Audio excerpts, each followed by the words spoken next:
You are listening to the podcast of the Mathias Corvinus Collegium, the largest talent management institute in Hungary. If you want to know more about our mission, please look up our English website at mcc.hu/en or check out our Facebook, Instagram, and Twitter channels. For interesting articles and analysis of our professors, external contributors, and students, look up our knowledge base at corpinac.hu/en. Welcome to MCC Podcast. My name is Peter Heltai, and as the host of this program, I'm very happy to announce our first but not last episode in a foreign language, which is a significant step for us in the history of this channel, because English, and with this mixed metaphor, I will probably lose all our listeners from the British Isles, as the lingua franca of our times is not only necessary, but a must for those who want to participate in international, relevant intellectual discussions and debates. And we are proud to open this series of podcasts with a very special guest, Julius Strauss, who had a fascinating career as a journalist and war zone correspondent. He reported from the Serbo-Croat and Bosnian wars and later became the Telegraph's Balkans correspondent. After covering Central Europe and the Balkans for years, he traveled among others to Sierra Leone, Afghanistan during the 9/11 period, and Iraq. Later, he was appointed the Telegraph's correspondent to Moscow. He saw with his eyes the Beslan school siege in 2004, and not much later he announced, and with an unexpected turn, traveled to British Columbia to open a grizzly bear ranch. Since then, he has been giving tours for small groups among the frosty but beautiful mountains in Canada and have taken part in political campaigns against bear hunting. Moreover, his father is of Hungarian origin and he spent several years in Budapest. He is now back to Hungary for a few months and gives lectures at MCC's Media School. Okay, so Julius, it's a pleasure. Thanks for joining me today. Welcome to MCC Podcast. You have like a quite an impressive list of places where you covered mainly conflicts, or where you have been to in war zones, first as a freelancer in the Balkans. So maybe just to start off, how did you get there? Why were you there? Why you decided to start writing or report from the Balkans in the 90s, I think? In the very early 90s, yeah. I was actually in Budapest, and I was working here. I had just finished my university in London, and randomly I got a job here. It wasn't a very interesting job, and it didn't last very long, but I did have a job here with a foreign PR company. It only lasted a few months. And while I was in Budapest, the war broke out between the Serbs and the Croats. So there were lots of wars during the disintegration of Yugoslavia. The one that had come before was the Slovenian War, which was fairly short, and I wasn't at all involved in that. But then the war broke out between the Serbs and the Croats, and it was just unfathomable for me, I suppose partly because of my background, partly because I was European, but the notion that there's a war in Europe,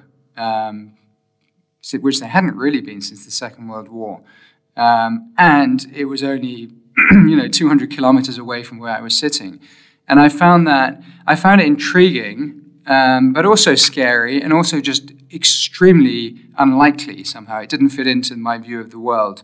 So eventually, I literally got in a car and just drove down.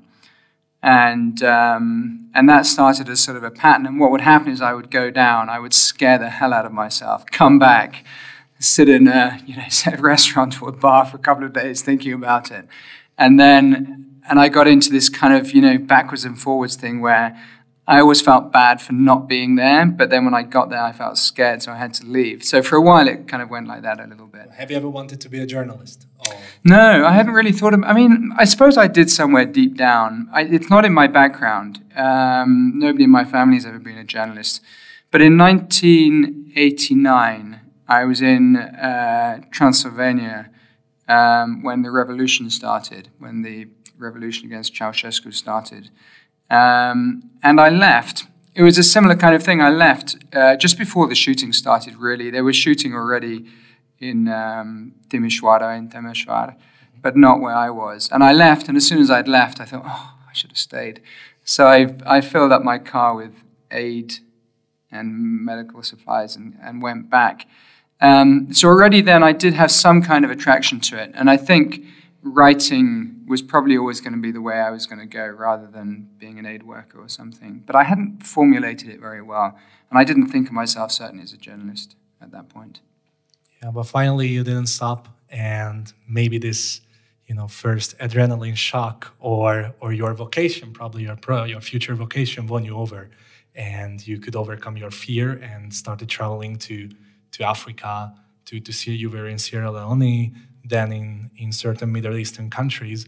What brought you there exactly? Oh, it was obvious for you after the Balkans that you start traveling and covering conflict zones. I was in the Balkans for almost 10 years. I was there really, at the beginning, between, say, 1991 and 1995, it was patchy. I would go there and come back and go there and come back. But from 1995, I was offered a full-time job by the Daily Telegraph, living in Sarajevo, right at the end of the war. But there was still quite a lot of conflict going on. And then when the Kosovo War started in 1998, I did that full-time. So I was in Kosovo for nearly 2 years, pretty much continuously. And by then, I'd been sort of tagged, I suppose, as a war reporter. It's a bit tricky, the term war reporter, because really it should apply to people who only cover wars. And there are very, very few people who only cover wars. In the whole of Britain, I can think of one who only ever covers wars. He's a friend of mine. So most people, they're reluctant to use the word war reporter because they do other stuff as well. And I did other stuff as well. But I did mostly war.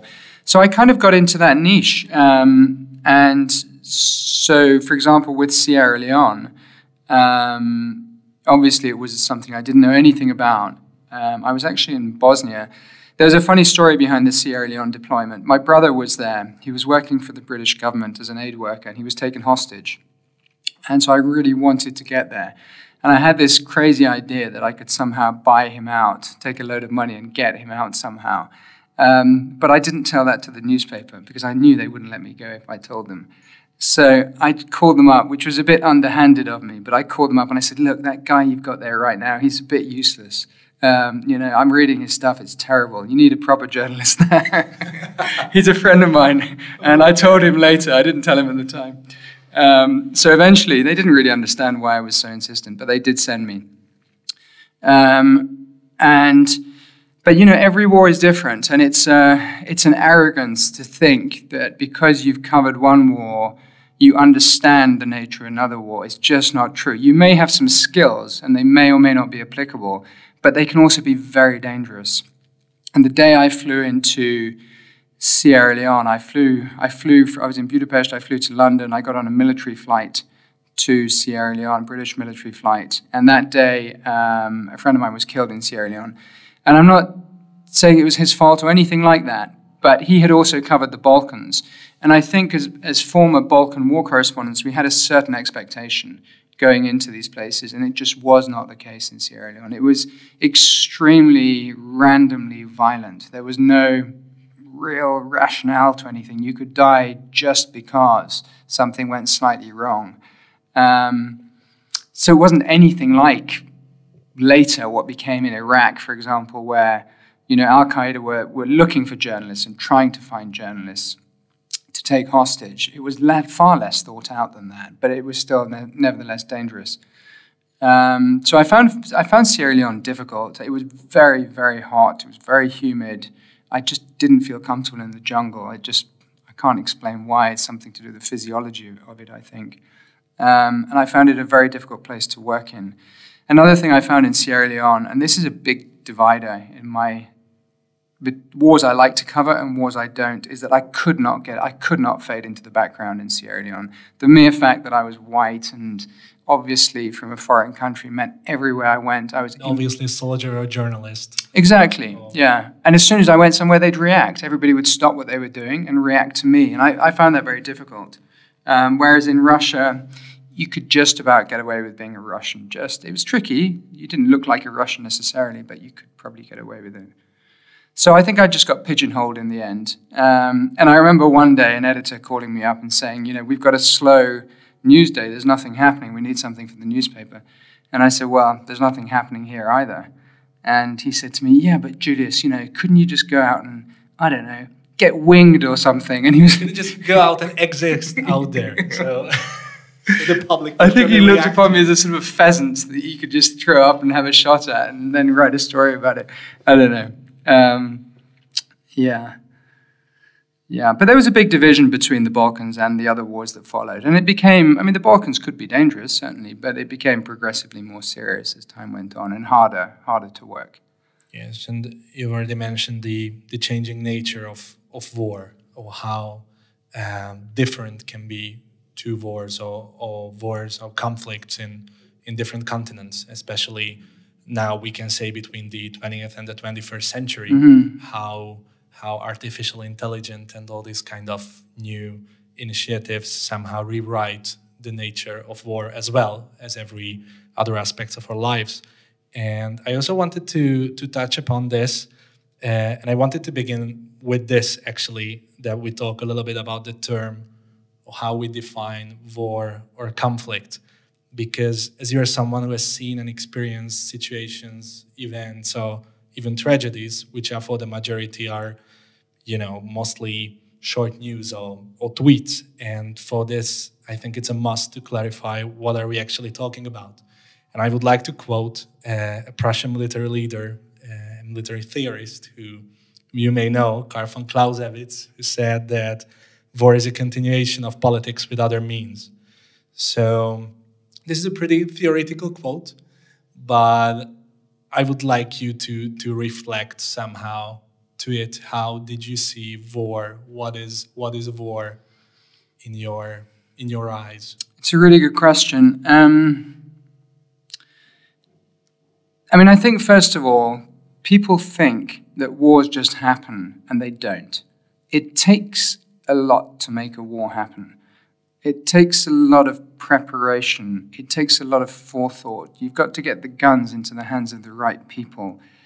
There has to be the political situation that allows you to declare war. You have to have some kind of popular support. You need to have the money to buy those guns. You need to have the money. You need to have all kinds of motivation. You need to prepare the ground. Maybe a classic case is the 1980s in Yugoslavia, the way that Milosevic slowly prepared people for war. But it didn't happen in a week or a month. It took several years. It doesn't always take several years. And then, once war happens, it's very interesting because today we do have this thought that as soon as a war breaks out, we should end it. It's a general sort of 21st century thing. Wars are bad, stop them, get everybody to negotiate, regardless of what the negotiation looks like afterwards. And I'm not against that idea, but there's a reason that those wars exist in the first place, some kind of reason. Bosnia is an example of a war that was stopped. I'm not saying it was stopped prematurely, because I'm not in favor of any kind of killing. How could I be? But it was stopped in a way that it was unresolved. And you can still see the results of that today, whatever it is, 25 years later.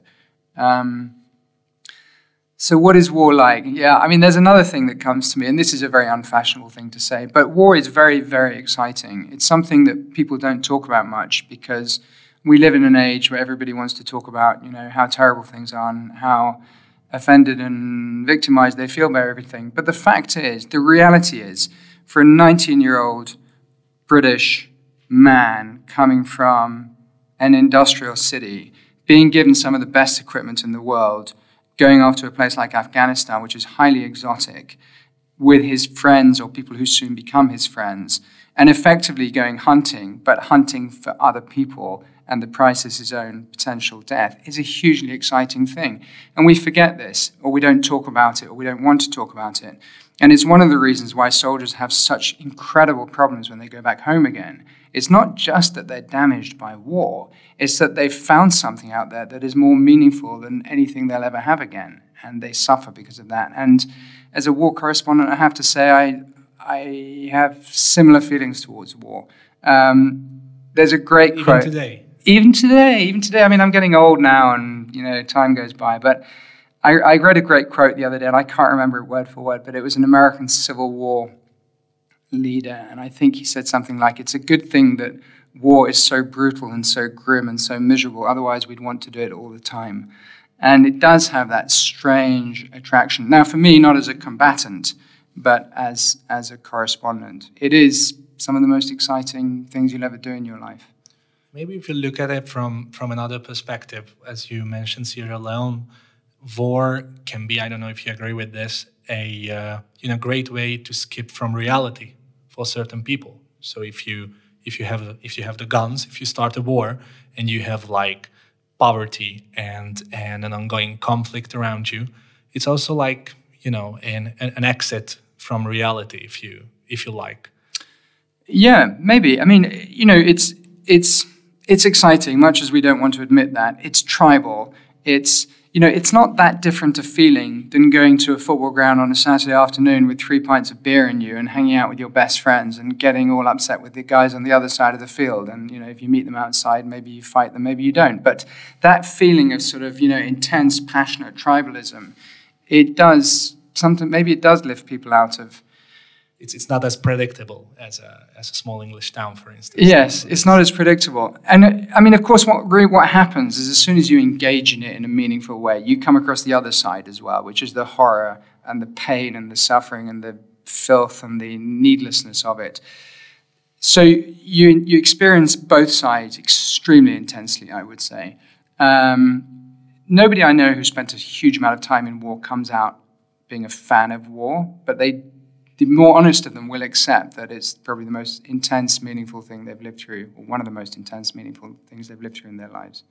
Yes, and I think we're slowly but surely arriving to the title of this podcast, which is the ethics of war journalism, or war reporting, or conflict correspondence.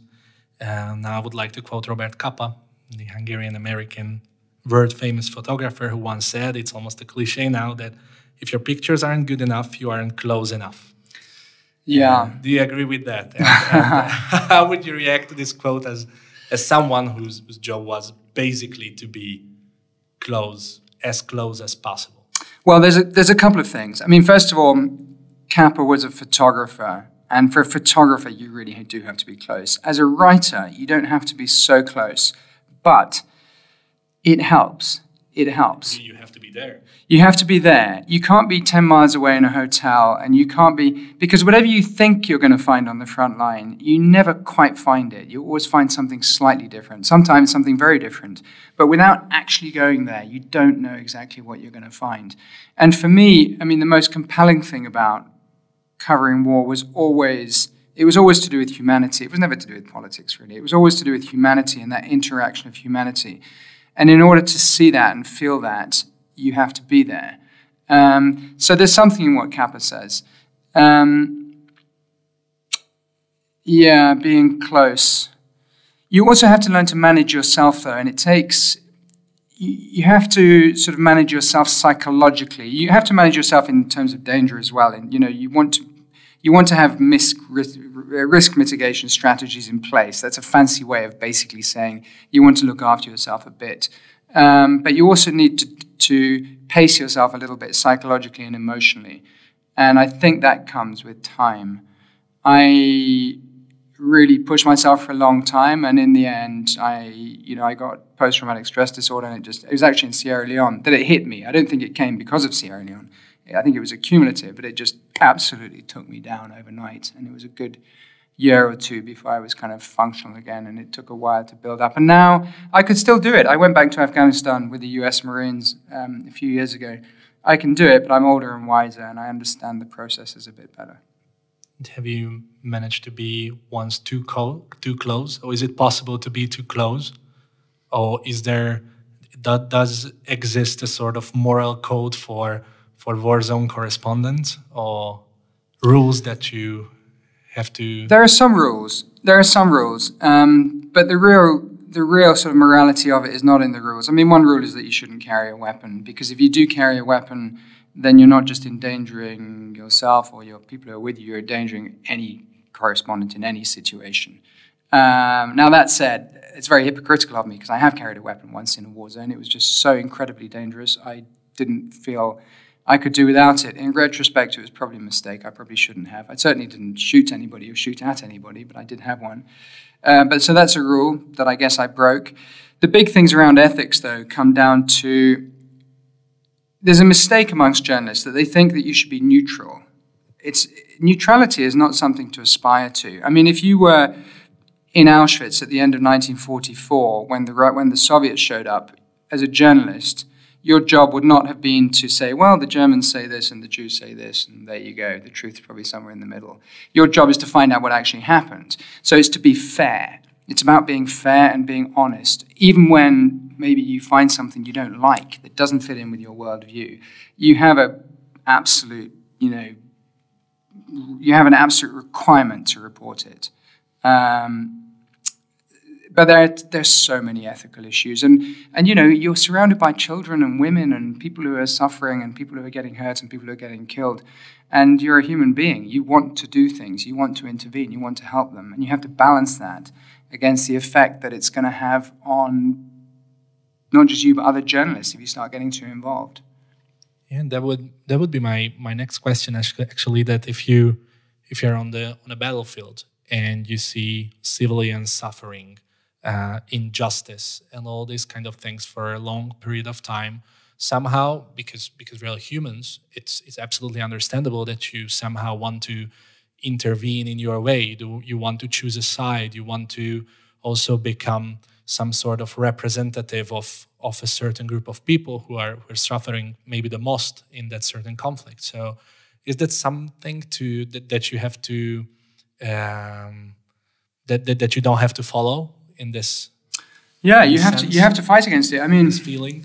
There's a very, very good example. The close friend of mine, Mark Franchetti, he went into Iraq in 2003 with the U.S. Army, or the Marines. No, the Marines.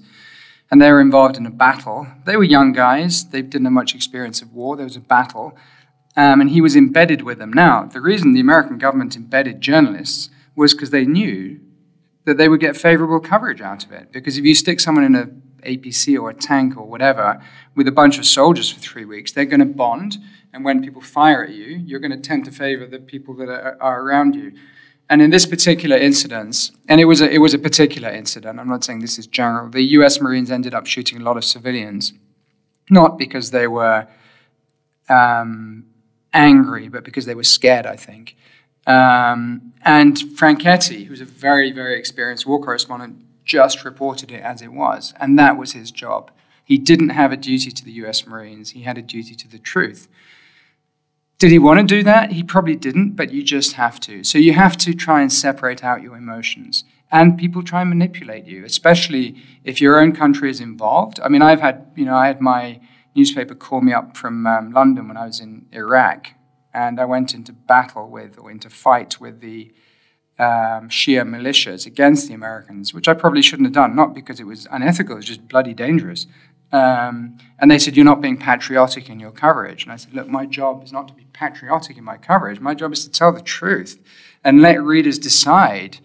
If I'm not telling the truth properly, I'll take the criticism, but don't tell me that I'm here as some kind of cheerleader for the British military. I'm not. That's not my job. How different was your other job in the Russian capital of Moscow? Because later on you were appointed as correspondent of the British Telegraph to the Russian capital. And I read that you also reported from the Second Chechen War as well, but your job was mainly, as far as I understood, to report from Moscow. Yes, it was a mixed job. So I was based in Moscow, and I still did cover war, so I still went to Iraq, but it was mostly Moscow-based. I covered a tiny bit of the Second Chechen War. I did some... I love being in Moscow. I really like Russia. It's got its negatives, but I do really like the country. And I was very lucky to be there at a time where there's a huge amount of freedom. So I could do things you just couldn't do today. I went in... It was in the beginning, I think, during the first presidency of Putin? Yeah, 2002 to 2005, I was in Russia. So I went in undercover for 2 weeks in Chechnya with Spetsnaz. You couldn't do that today. They're too careful. They're too controlled. I went to Chechnya. They got upset with me in Chechnya. The Russians kept saying, you can't do that, you can't do that. And finally, in the end, somebody opened fire on the car that had been sent to pick me up. And I think it was probably something to do with the Russian government, but I can't prove it. But you did have a lot of freedom to move around. And it was an interesting time as well. I also covered, there was the terrorist attack on the theater in Moscow in Nordost in 2002. I was caught up in that. Well, I was there when that happened, and then I was even more involved in the terrorist attack on the school in Russia in 2004 in Beslan, which was horrible. I mean, it's just 170 dead children. It's just absolutely, there's no way to explain it, and it had a serious effect on me for quite a while afterwards. Later on, just one day, Julius Strauss woke up and said that, okay, I'm done here. I'm moving to Canada to open a ranch for grizzly bears. Oh, how did that happen, actually? Kind of. I mean, what happened, a few things came together. One was Beslan. The second was I just met, I'd been divorced, and I just met a woman I cared a lot for. And I knew after my first marriage that, you know, being a war correspondent and being married at the same time, it's pretty difficult. It's hard on your family. And the other thing was I realized that I'd had the end of the golden age of the foreign correspondent. The money was going, advertising was going, newspapers were suffering. And I could have carried on, I think. I mean, hopefully I was good enough to carry on for quite a long time, but it would never have been quite as good. I would never have had that kind of freedom. Is it because of the social media and Twitter and this boom of local sources or the local availability? Initially, it was because classified advertising fell apart. It just disappeared overnight. And the newspaper I worked for, and most newspapers, depended heavily for their income on classified advertising. And that just went. We've been through a very difficult 10 or 15 years in the media with not much money, everything getting squeezed, things becoming lower quality. Hopefully now we're beginning to turn a corner. There are some business models out there that seem to work. But that's not really my area of expertise. But I was very lucky. I was very lucky to have the freedom I had. It was a fantastic job. I mean, if I did it all again, I think I would do more or less the same thing again. Yes, but let's get back to the bears. Yeah. So you moved to British Columbia. Yes. Opened the ranch. Yes. And recently you just published a fascinating article in our knowledge base at corvinus.edu about an AI facial recognition system for grizzly bears, yes. to which you have contributed to in a ways, yeah. with your project. So how can we imagine a war correspondent after, I don't know, 15, 20 years of professional service in British Columbia among the icy but beautiful Canadian mountains? How do your average day look like now? How does your average day look like these years? I mean, it's kind of what you would imagine. It's going out for long periods of time on foot, sometimes on my own. I have a dog that I've trained to use her nose. She's quite useful, so I usually take her. Sometimes I take guests. Sometimes I just go out to spot. And yeah, you're right.